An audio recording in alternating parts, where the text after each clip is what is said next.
اعوذ باللہ من الشیطان الرجیم، بسم اللہ الرحمن الرحیم۔ ناظرین، آپ دیکھ رہے ہیں آئی ڈی ٹی وی، اور میں آج کا میرا موضوع ہے شیطان کی تخلیق۔ شیطان کیسے پیدا ہوا؟ اللہ رب العزت جل جلالہ نے دوزخ میں دو صورتیں پیدا کیں، ایک صورت شیر کی، دوسری بھیڑیے کی تھی۔ یہ دونوں صورتیں قدرت الہی سے دوزخ سجین میں جا کر باہم جفت ہوئیں۔ اس سے یہ عزازیل پیدا ہوا۔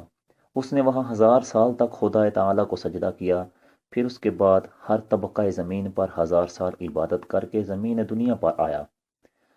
اللہ تعالیٰ رب العزت نے اس کو 2 بازو زبرجد و سبز کے عنایت کیے، تب وہاں سے اڑ کر آسمان اول پر آ گیا، وہاں 1000 برس تک خدا تعالیٰ کو سجدہ کیا، تب اس کا نام خاشع ہوا۔ وہاں سے دوسرے آسمان پر گیا، پھر 1000 سال خدا تعالیٰ کو سجدہ کیا، وہاں کے رہنے والوں نے اس کا نام عابد رکھا۔ پھر تیسرے آسمان پر جا کر 1000 سال تک رب العالمین کی عبادت کی، وہاں اس کا نام صالح ہوا۔ اور چوتھے آسمان پر بھی 1000 سال تک عبادت کی، وہاں اس کا نام ولی رکھا گیا۔ پھر پانچویں آسمان پر بھی 1000 سال تک عبادت کی، تو وہاں اس کا نام عزازیل رکھا گیا۔ اس کے بعد چھٹے آسمان پر جا پہنچا، وہاں بھی 1000 سال تک عبادت کی۔ اس کے بعد ساتویں آسمان پر جا پہنچا، وہاں بھی 1000 سال تک رب العالمین کو سجدہ کیا۔ حاصل کلام یہ ہے کہ ایک کف دست کے برابر جگہ زمین و آسمان میں باقی نہ رہی جہاں اس نے اپنا سر نہ جھکایا ہو۔ اس کے بعد عرش معلیٰ پر جا کر 6000 برس حق تعالیٰ کی پرستش کر کے ایک مقام پر سجدے سے سر اٹھا کر جناب باری تعالیٰ میں عرض کی کہ خدایا مجھے لوح محفوظ پر اپنے فضل و کرم سے اٹھا لے، تاکہ میں تیری قدرت دیکھوں اور تیری عبادت زیادہ کروں۔ اللہ رب العزت جل جلالہ نے اسرافیل علیہ السلام کو حکم دیا کہ اسے اٹھا لے۔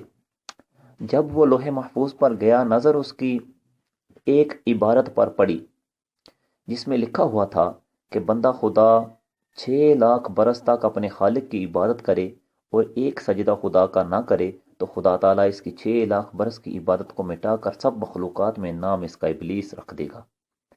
عزازیل اس کو پڑھ کر وہیں 6 لاکھ برس تک کھڑا ہو کر رویا۔ جناب باری تعالیٰ سے آواز آئی کہ عزازیل، جو بندہ میری اطاعت نہ کرے اور میرا حکم بجا نہ لائے، سزا اس کی کیا ہے؟ عزازیل نے کہا کہ خداوندہ، جو شخص حکم اپنے خالق کا نہ مانے اس کی سزا لعنت ہے۔ فرمایا، اے عزازیل، تو اس کو لکھ کر رکھ لے۔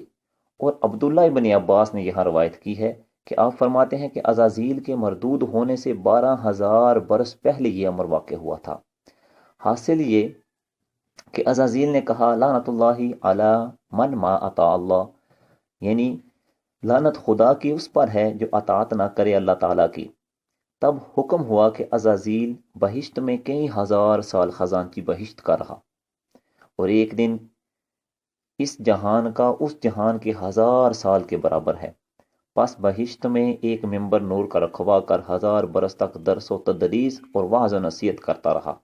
جبرائیل، میکائیل اور اسرافیل و عزرائیل اور تمام ملائک اس ممبر کے نیچے بیٹھ کر وعظ سنا کرتے تھے۔